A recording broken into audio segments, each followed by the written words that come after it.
Hi hello అందరికీ నమస్కారం. Welcome to Madhurimalu. ఇంకా ఎవరైనా మన ఛానల్ని సబ్స్క్రైబ్ చేసుకొని ఉండకపోతే ఇప్పుడే సబ్స్క్రైబ్ చేసుకొని పక్కనే ఉన్న బెల్ ఐకాన్ ఆల్లో పెట్టుకుంటారు అని కోరుకుంటున్నాను. ఇక లేట్ చేయకుండా మన స్టోరీలోకి వెళ్ళిపోదామా? డెవిలిష్ ఇష్క్ ఎపిసోడ్ 32. తల పట్టుకొని కూర్చొని ఉంది శ్రీనిక. అయినా అత్తయ్య చెప్పింది కూడా నిజమే కదా, అమర్కి నో చెప్పడానికి ఎలాంటి కారణాలు లేవు, ఒకసారి ఆలోచించాలి అనుకుంటూ అదే విషయం ఆలోచిస్తూ ఎప్పటికో నిద్రలోకి జారుకుంది. నెక్స్ట్ డే మార్నింగ్ రోజులానే కావ్య కాలేజ్కి, సూర్య, అమర్, శ్రీనిక ఆఫీస్కి వెళ్ళిపోయారు. ఒక వారం రోజుల తర్వాత నుంచి అక్షరాని ఆఫీస్కి వస్తుంది అని చెప్పారు సుందరీదేవి గారు. ఇక ఆవిడ మాటకి ఓకే చెప్తూ ఇంట్లోనే ఉండిపోయింది అక్షర కూడా. అమ్మా, నిన్న నువ్వు శ్రీతో మాట్లాడతాను అన్నావు కదా, మాట్లాడావా తనతో అడిగింది అక్షర. మాట్లాడాను అన్నారు సుందరీదేవి గారు. అవునా, ఏమంటుంది తను? ఓకే అని చెప్పిందా? ఆశగా తల్లి వంక చూస్తూ అడిగింది అక్షర. లేదే, ఆలోచించుకొని చెప్తాను అన్నది, కానీ ఒప్పుకుంటే బాగుంటుంది కదా అడిగారు సుందరీదేవి గారు కూతురి వైపు చూస్తూ. అన్నీ మనం అనుకున్నట్టు జరిగిపోతే అది జీవితం ఎందుకు అవుతుంది మమ్మీ అంటూ తల్లితో మాట్లాడుతూ ఉంది. ఇక్కడ ఆఫీస్కి వచ్చినా కూడా నైట్ సుందరీదేవి గారి మాటలే శ్రీనిక మైండ్లో ఫ్లాష్ అవుతూ ఉన్నాయి. అసలు వర్క్ మీద కాన్సన్ట్రేట్ చేయలేకపోతుంది. తను తన ఆలోచనలలో ఉండగానే సూర్య నుంచి కాల్ వస్తుంది తనకి. శ్రీనిక, నా క్యాబిన్ దగ్గరికి రా అంటూ చెప్పడంతో తన ఆలోచనలని కట్టిపెట్టి సూర్య దగ్గరికి వెళ్ళింది. అన్నయ్య చెప్పు అంటూ తన క్యాబిన్లోకి వెళ్ళింది. అది నువ్వు అమర్ ఒక మీటింగ్కి అటెండ్ అవ్వాలి. అది చిన్న మీటింగే, కాకపోతే మీకు కూడా కొంచెం అలవాటు అవుతుంది కదా, యు అసిస్ట్ అమర్ అంటూ చెప్పడంతో సరే అన్నయ్య, మీటింగ్ ఎప్పుడు? యాక్చువల్లీ మీరు ఇంకొక హాఫ్ అన్ అవర్లో స్టార్ట్ అవ్వాలి. నేను ఆల్రెడీ అమర్తో మొత్తం అంతా మాట్లాడాను, సో ఒక హాఫ్ అన్ అవర్లో మీరు స్టార్ట్ అయితే సరిపోతుంది అన్నాడు సూర్య. సరే అన్నయ్య అంటూ తిరిగి అక్కడి నుంచి తన క్యాబిన్లోకి వెళ్ళిపోయింది. సూర్య కూడా తన వర్క్ చేసుకుంటూ ఉండిపోయాడు. ఇక ఒక అరగంట తర్వాత సూర్య చెప్పినట్టే ఇద్దరూ అక్కడి నుంచి స్టార్ట్ అయ్యారు కారులో. ఏమైంది, దేని గురించో బాగా డీప్గా ఆలోచిస్తున్నట్టున్నావు అడిగాడు అమర్ కార్ డ్రైవ్ చేస్తూనే. అలాంటిదేం లేదు. ఇంతకీ మీటింగ్ కంప్లీట్ అయ్యేసరికి ఏ టైం అవుతుంది? చెప్పలేం, ఒక 2 or 2.5 hours పట్టొచ్చు చెప్పాడు అమర్. అవునా అంటూ ఉండగానే వీళ్ళు వెళ్ళాల్సిన హోటల్ వచ్చింది. ఇక కార్ పార్క్ చేసి ఇద్దరూ లోపలికి వెళ్ళారు. అమర్, నీతో ఒక విషయం మాట్లాడాలి. ఏంటది? తర్వాత చెప్తా అంటూ ఆ టైంకి మాట దాటేసి అక్కడి నుంచి ముందుకి నడిచింది. ఇక ఆపోజిట్ వాళ్ళు కూడా రావడంతో మీటింగ్ స్టార్ట్ చేశాడు అమర్. ఆఫ్టర్ 2.5 hours మీటింగ్ సక్సెస్ఫుల్గా కంప్లీట్ అవ్వడంతో ఇక రిటర్న్ స్టార్ట్ అయ్యారు ఇద్దరు. ఏదో చెప్తాను అన్నా, ఏంటది? డ్రైవ్ చేస్తూ ఓరకంట శ్రీనికాని చూస్తూ అడిగాడు. అది అది నువ్వు నువ్వు నన్ను ఇంకా లవ్ అంటున్న తన మాటలని ఆపుతూ, ఒక్క నిమిషం, ఎవరో కాల్ చేస్తున్నారు అంటూ ఫోన్ లిఫ్ట్ చేశాడు అమర్. హలో, ఎవరు? మేమెవరో నీకు తెలీదు, కానీ నువ్వెవరో నాకు బాగా తెలుసు అన్నాడు డానియల్. రే, ఎవరు నువ్వు? కావ్య నీ చెల్లె కదా అడిగాడు డౌట్గా. అవును, కావ్య నా చెల్లె. ఏమైంది తనకి? తనని మేము కిడ్నాప్ చేశాం అన్నాడు డానియల్. రే, ఎవరు నువ్వు? ఏం మాట్లాడుతున్నావు? నా చెల్లి కిడ్నాప్ చేయడం ఏంటి అడిగాడు అమర్. నీ చెల్లిని కిడ్నాప్ చేశాం రా, అందుకే మూసుకొని ఆ శ్రీనికాని తీసుకొని నువ్వు మేము చెప్పిన అడ్రస్కి రావాలి. నువ్వు ఏ మాత్రమైనా అతి తెలివి ఉపయోగించి ఆ సూర్య గారికి ఫోన్ చేస్తే ఇక్కడ కావ్య ప్రాణాలు గాలిలో కలిసిపోతాయి అన్నాడు డానియల్. వద్దు, నువ్వు చెప్పినట్టే నేను శ్రీనికాని తీసుకొని వస్తా, కావ్యాని ఏం చేయకు అంటూ కాల్ కట్ చేశాడు అమర్. అమర్, ఏమైంది అడిగింది శ్రీనిక కంగారుగా.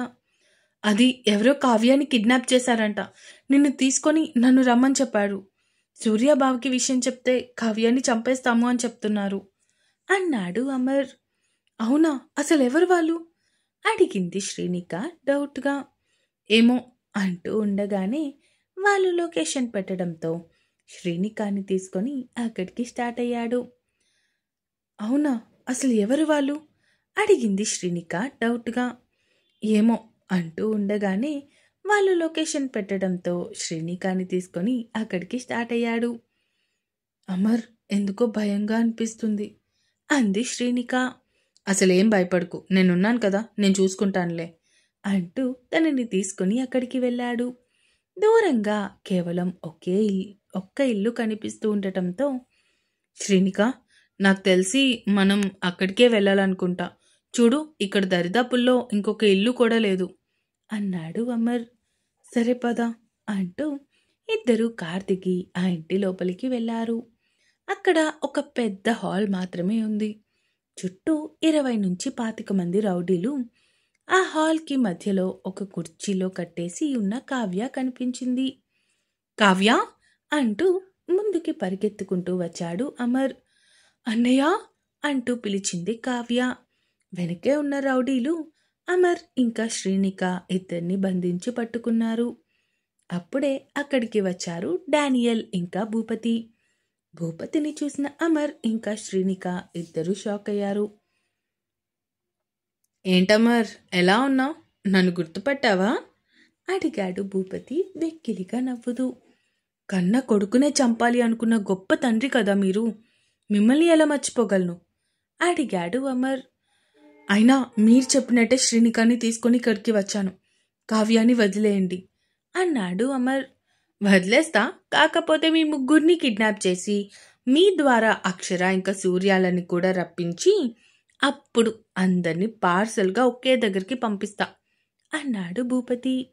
ఆ మాటలు విన్న అమర్ శ్రీనిక ఆశ్చర్యంగా, అసలు మీరు తండ్రేనా? వాళ్ళు మీ కన్న కొడుకు ఇంకా కూతురు. నన్ను వదలకపోయినా వాళ్ళని అయినా వదిలేయండి అంది శ్రీనిక. అయ్యో, వాళ్ళు మాత్రమే కాదు, నువ్వు కూడా నాకు సంబంధించిన వ్యక్తివే.